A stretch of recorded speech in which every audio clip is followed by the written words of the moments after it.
नमस्कार दोस्तों। आज मैं आपको बताऊंगा कि जैसे आजकल क्रिप्टो करेंसी बहुत चल गई है, बिटकॉइन, इथेरियम। तो इनकी ट्रेडिंग करना एक खतरनाक जुए से कम नहीं है। और ऐसा क्यों है, आइए हम देखते हैं। जैसा कि आपको पता है, पिछले कुछ टाइम में जो वैल्यूएशन है बिटकॉइंस की और जो दूसरी करेंसीज हैं उनकी बहुत ज़्यादा स्पाइक हो गई है। तो क्या है कि इसके कारण लोगों को लगने लगा है कि पता नहीं कितना पैसा है वहां पर, और लोग बाग अनाधुंध जो जिसकी जो मर्जी आती है ट्रेडिंग कर रहा है। अब ये देखिए कि आज की डेट में काफ़ी सारे ट्रेडिंग प्लेटफॉर्म खुल गए, काफ़ी सारी ऐसी ऐप है जो आपको क्रिप्टो करेंसी की ट्रेडिंग करवा सकती हैं। तो अब है क्या कि क्रिप्टो करेंसी मेरा जो ओपिनियन है, एक जुए ताश के पत्ते की तरह है। क्योंकि आपको पता तो होता नहीं है कि ये जो क्रिप्टो करेंसी रिप्पल या बिटकॉइन जो मैं खरीद रहा हूँ इसका फ्यूचर में क्या मूवमेंट होगा। सिर्फ कुछ न्यूज़ आ रही है कि इसमें कुछ अच्छा हो जाएगा, या भविष्य की करेंसी है, लेकिन उसके साथ काफ़ी सारे ड्रॉबैक्स भी हैं। सबसे पहला जो ड्रॉबैक्स है कि ये सेंट्रलाइज नहीं है। अब आप बोलोगे सेंट्रलाइज क्या होता है। मान के चलिए कोई भी करेंसी है, चाहे इंडियन रुपीस है, डॉलर है, यूरो है, इनको कंट्रोल इनकी एक सेंट्रलाइज बैंक करती है। जैसे इंडियन रुपीस को आरबीआई करती है, डॉलर को फेडरल रिजर्व करती है। तो होता है क्या है, तब सेंट्रलाइज कंट्रोल रहती है ना चीज़ें, तो ये कितनी करेंसी मार्केट में जाएगी वो लिमिट कर सकते हैं।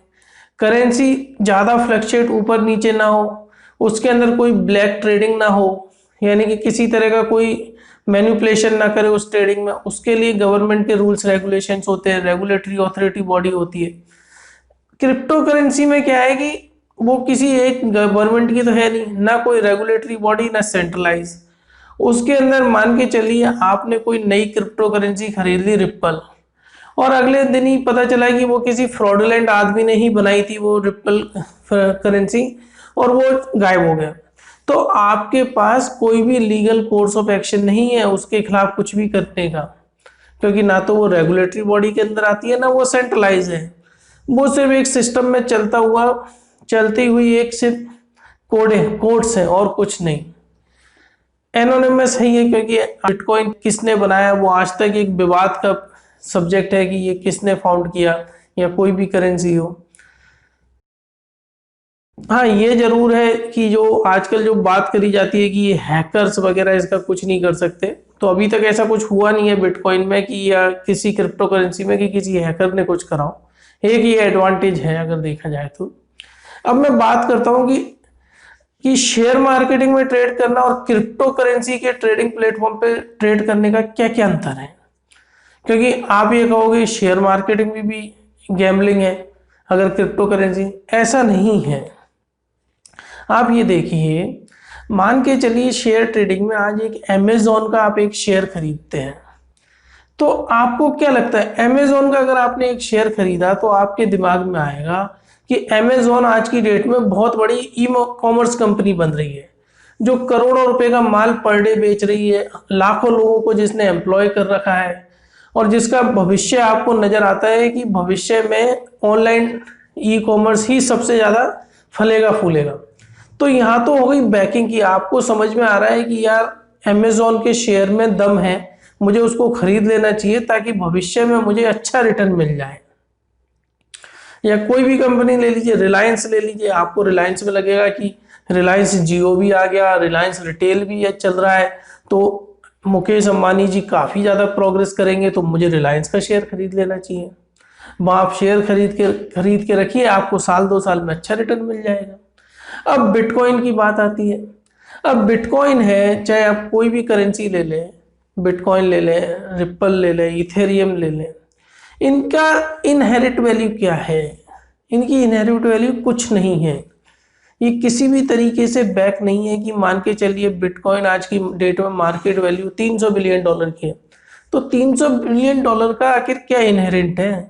ये तो सिर्फ एक कोडिंग है जिसके अंदर अगर यदि कोई वैल्यू नहीं है, कल अगर यदि सट्टेबाजों ने उसमें ज़्यादा बेच वाली कर दी तो बिटकॉइन $1000 पे आ जाएगा, जो आज $20,000 के करीब चल रहा है। आपको कुछ पता ही नहीं है कि क्या होगा, मूवमेंट क्या नहीं होगा। कल पता चला यूएस ने बैन लगा दिया क्रिप्टो करेंसी पे, फिर क्या होगा। तो तो बड़ा रिस्की है। अब बात आती है कि क्रिप्टो करेंसी इन्वेस्टमेंट है क्या। अब मैं आपसे एक सवाल पूछता हूं, कभी आपने सोचा है कि मैं यूरो और डॉलर खरीद के रख लेता हूं ताकि साल 2 साल में अच्छा रिटर्न मिल जाए? कभी सोचा है, कभी आया है आपके दिमाग में? तो अगर मैं क्रिप्टो करेंसी को ऐसे करेंसी देखूं तो ये इन्वेस्टमेंट के लिए भी नहीं है। अब बात आती है कि बिटकॉइन से क्या वाकई में पैसा बनाया जा सकता है? तो मैं कहूँगा बिल्कुल बनाया जा सकता है। जो तरीका है वो है आप बिटकॉइन माइनिंग करें। माइनर्स वो होते हैं जो कि क्या होता है कि बिटकॉइंस में धीरे धीरे बिटकॉइन जितने भी जो उपलब्ध कराए जा सकते हैं वो धीरे धीरे करके माइनर्स उनकी उनका कोड निकालते हैं। यानी कि माइनिंग के लिए बड़े अच्छे अच्छे सॉफ्टवेयर चाहिए होते हैं और वो उसके कैलकुलेशंस करते रहते हैं और नए नए बिटकॉइंस आते रहते हैं। तो माइनर्स एक तो उससे कमाते हैं, और दूसरा जब भी दो लोग कोई ट्रांजेक्शन्स करते हैं, मतलब आपने बिटकॉइन किसी और को भेजे तो इसको प्रोसेस भी माइनर करते हैं। तो माइनर इसके लिए जरा सा ट्रांजेक्शन फीस लेते हैं, तो वो ट्रांजेक्शन फीस से भी माइनर्स की कमाई होती है। अब चूंकि क्या है कि सब करेंसीज इतनी ज़्यादा चल गई है कि आपको माइनिंग करने के लिए बहुत हैवी प्रोसेसर्स और सॉफ्टवेयर की ज़रूरत होगी।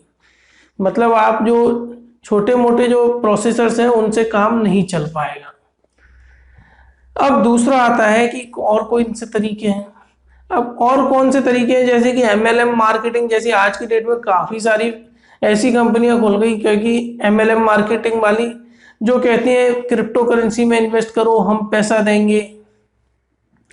सारी की सारी फ्रॉडुलेंट कंपनियां हैं। MLM मार्केटिंग का तो मैं तो 90% कंपनियां फ्रॉड हैं। सिर्फ एक दो कंपनियां हैं जो कि ठीक ठाक काम करती हैं, बाकी सारी की फ्रॉड है। अंत में कस्टमर को रोना ही पड़ता है। तो प्लीज़ ये MLM मार्केटिंग, नेटवर्क मार्केटिंग से बिल्कुल दूर रहे, क्योंकि ये आपको वही की चैन वाली प्रोसेस कुछ बताएंगे और आपका पैसा गया। क्योंकि मेरे एक दोस्त के साथ हो चुका है, उसने बीच में अच्छा पैसा कमा लिया था बिटकॉइन में, लेकिन वो बाद में वो जो MLM मार्केटिंग में जिसमें वो करता था वो कंपनी भाग गई।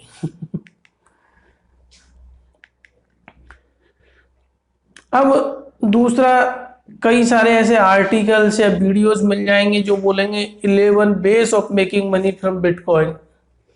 तो हो सकता है एक दो आपको मिल जाए, लेकिन जनरली वो ज़्यादातर यूज़ में नहीं रहेंगे, क्योंकि जो बेसिक तरीका है वो है आप माइनर बन जाएं। माइनर बन के कॉइन्स की माइनिंग करें और प्लस ट्रांजेक्शन्स में जो फीस आती है वो लें। वो सबसे अच्छा तरीका है। लेकिन आज की डेट में कंपटीशन बहुत ज़्यादा बढ़ गया है कि बहुत अच्छे प्रोसेसर्स आप लगाएंगे तब जाके आप कुछ कमा पाएंगे।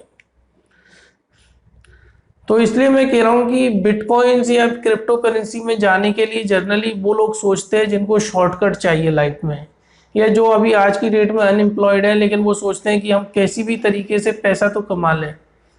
तो मैं आपसे यही कहना चाहूँगा, बिटकॉइन कमाने का कोई तरीका नहीं है। हार्ड वर्क करें, हार्ड वर्क हमेशा पे ऑफ करता है।